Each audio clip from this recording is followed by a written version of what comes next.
All right, good morning and welcome to Contract Wednesday. Today we are covering all of the variety of notices that relate to Form 22A and when you should use them and what you should worry about if you do use them, those sorts of things. And this video is about Form 22AW, which I'm guessing many of you have never heard of. This is the limited waiver of the financing contingency form.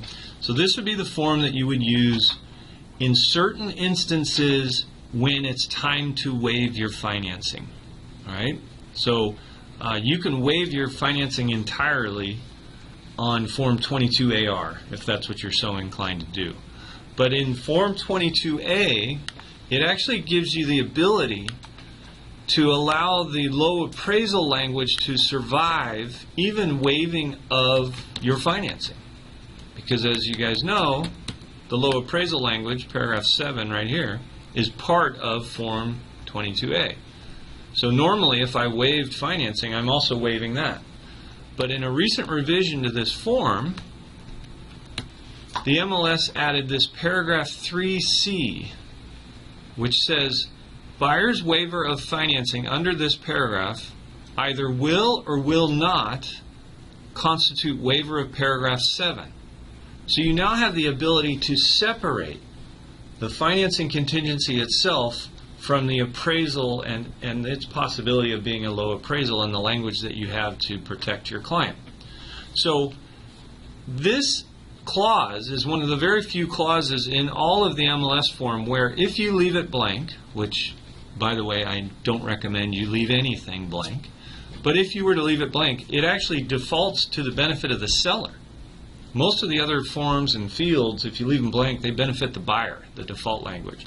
But this one defaults to will, which if we reread it with that inserted, waiver of the financing contingency under this paragraph will constitute waiver of paragraph 7, the low appraisal.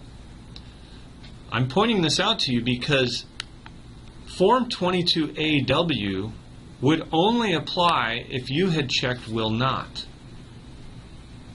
And if you think about it, outside of the white-hot market that we're in now, which could give you reasons to mark will, which I cover in a different video, you're going to typically mark will not on every buyer deal, right? Well, let's say the seller has now gone through the process and has given you a 22AR right to terminate notice.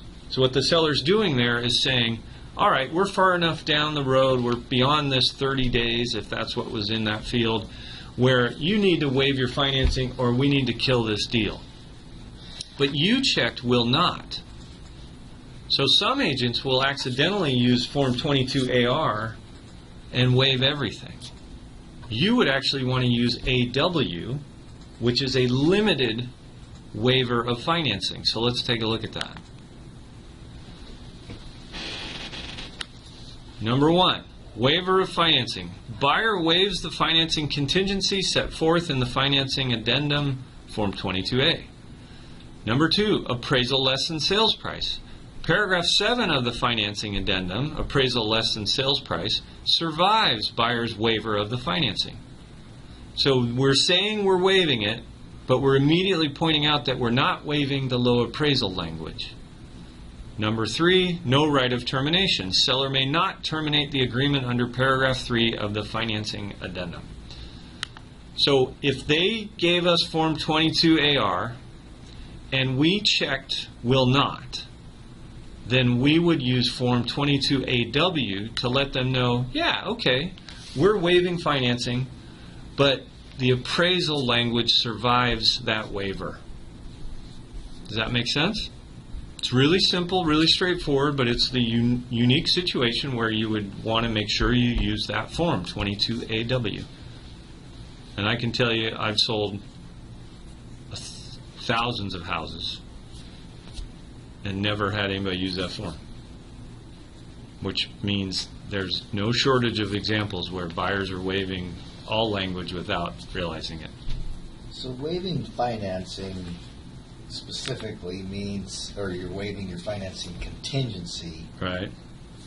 Specifically means that you no longer have a financing contingency. Think about what a contingency is, right? Think about what a financing contingency is. Hey, I'm going to buy your house subject to my being able to secure financing. So I've built in this out, which if I'm unable to get financing, I don't have to buy your house and you can't take my earnest money because I made my offer contingent on me successfully getting financing. Well, within that contingency, I'm also saying that the appraisal has to come in at value, right? So that's why the 22A now separates one from the other. So back to your question, Scott, if I say I'm waiving financing, I'm telling you that I'm buying your house regardless of whether I succeed with the loan. Now, if I do that before my loan is finally approved, I'm risking your earnest money. Because if it doesn't come through, I don't have the extra $300,000. I'm not going to be able to close. You're going to keep my earnest money. So that's why you want the financing to stay in place for as long as possible, and at very least to get you through getting the appraisal back and knowing that the appraisal came in at the purchase price or higher, so that you don't have to renegotiate anything. Once you've gotten through that, you know that you're going to close.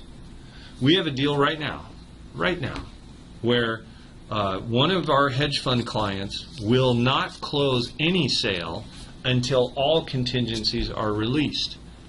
That's just in their prospectus. I don't know what's going on with the audio. It's in their prospectus, so they can't sell it until all contingencies are waived. Well, the financing contingency, it's actually written to survive closing. So it never gets waived unless you follow these steps to force somebody to waive it. So on all of our hedge fund listings, we send out a Form 22AR telling the buyer, if you don't waive, we're going to terminate in 3 days. That's what the 22AR says. And most buyers waive their financing because they don't want to lose the house, and they're far enough along that they feel comfortable doing that. We have one transaction right now where the buyer and the agent don't know the contracts well enough, and they just think that we're trying to take their earnest money. We don't want their earnest money. We want them to close, period. But if you're inexperienced, naive, or unprofessional and haven't read these contracts, I could totally see why that notice, when you receive it, would be alarming, right? Because it says, if you don't waive, we're going to terminate. So they sent this long, drawn-out explanation of why we shouldn't terminate. And we said, you don't understand. We aren't terminating, but you need to waive your financing. They sent another long, drawn-out email on why, well, that's not fair. What do you mean that's not fair? You agreed. When the buyer signs this 22A, they're agreeing to waive their financing after 30 days or 21 or whatever you wrote. Right? They agreed. I know I'm giving you, the seller, the right to either force me to waive or terminate the agreement. I understand that. I signed it. Right? They made another plea. Now I get involved because Kat came to me and said they're just not getting it. And so I called the agent, got voicemail, left a long voicemail about, what you don't seem to understand is by refusing to sign this, what you're communicating to the seller is that you don't have any confidence in your financing. Well, if at this point you don't have any confidence in your financing, the seller would be stupid to stick with you. They should terminate and find a buyer who can close. Well, my voicemail triggered an email from the loan officer.